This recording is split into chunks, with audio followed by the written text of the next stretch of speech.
Ladies and gentlemen of the Fourth Estate, fellow Kenyans, we are making this press conference from Crime Si Poa, an organization that works to promote peace, access to justice, and awareness creation in the country. Our press statement is on the insecurity, chaos, and anarchy currently being witnessed in the country. Kenya is at a crossroads, already beset by biting inflation, high youth unemployment rates, banditry, and insecurity in the country's northern region, the speedy degeneration into factional and sectarian violence, banning of places of worship, and wanton destruction of property are the worst things all Kenyans of goodwill would have expected at this moment. There is no doubt that mass protests are adversely affecting an already battered economy. While we condemn all forms of violent protests, we reiterate that reports of police using disproportionate force in dispersing demonstrators, resulting in serious injuries and loss of life, only escalate the situation, violates the right to peaceful assembly, and undermines democracy and the rule of law. We want to call out all rogue politicians across the divide who are spreading propaganda, propagating hate speech, and incitement to violence, and in effect, putting the country on a war footing, to cease and desist. Their divisive rhetoric undermines the gains already made in promoting national cohesion and unity in the country. In the same vein, we want to call out all those Kenyans using social media to propagate tribal incitement, hate speech, and disinformation to act responsibly while on those platforms and put the interest and lives of Kenyans first. As a grassroots-based and focused organization, Crime Si Poa is deeply concerned about the safety and security of journalists and media outlets in Kenya. We saw journalists being attacked while on course of duty. Their only crime was being purveyors of news as enshrined in the Constitution. The media plays a critical role in society by informing the public, holding those in power accountable, and facilitating exchange of ideas. An attack on the press is an attack on these fundamental principles. We call on the government to take swift action to prosecute those culpable of the attacks, end these attacks, and ensure the safety and security of journalists and media outlets, and indeed of all Kenyans.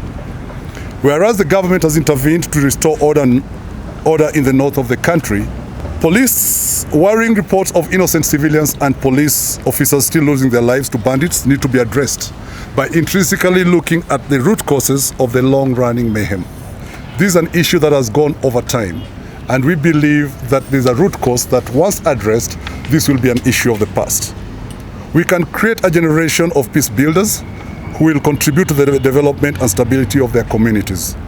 It is essential to recognize the importance of the youth population and involve them in promoting peace and conflict resolution as they represent the future of society.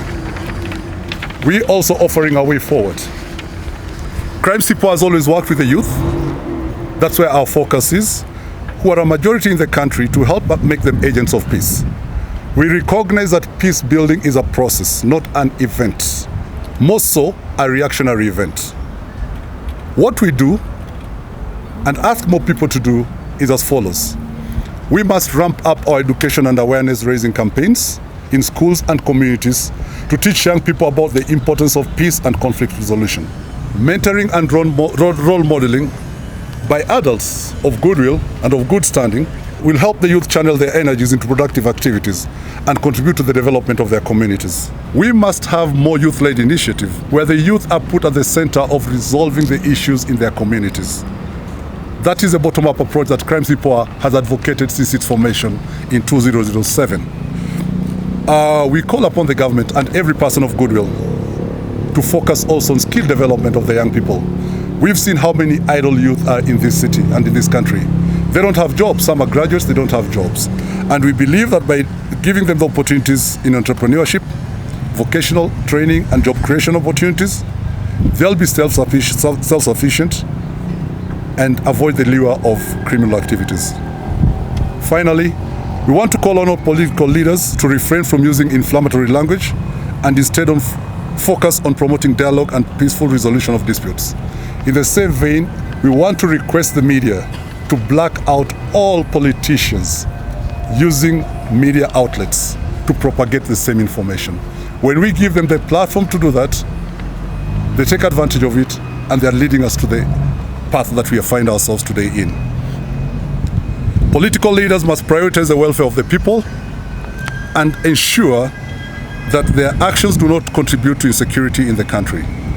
We call on the Kenyan government to investigate these incidents and hold those responsible accountable for their actions. In conclusion, we urge the Kenyan government to take decisive action to address the root causes of insecurity, including poverty, inequality, and political violence.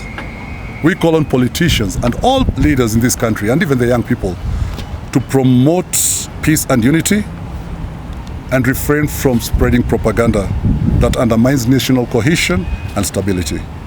As Crime Si Poa, we are committed to supporting peace-building efforts in Kenya and stand in solidarity with the people of Kenya in the pursuit of peace and stability.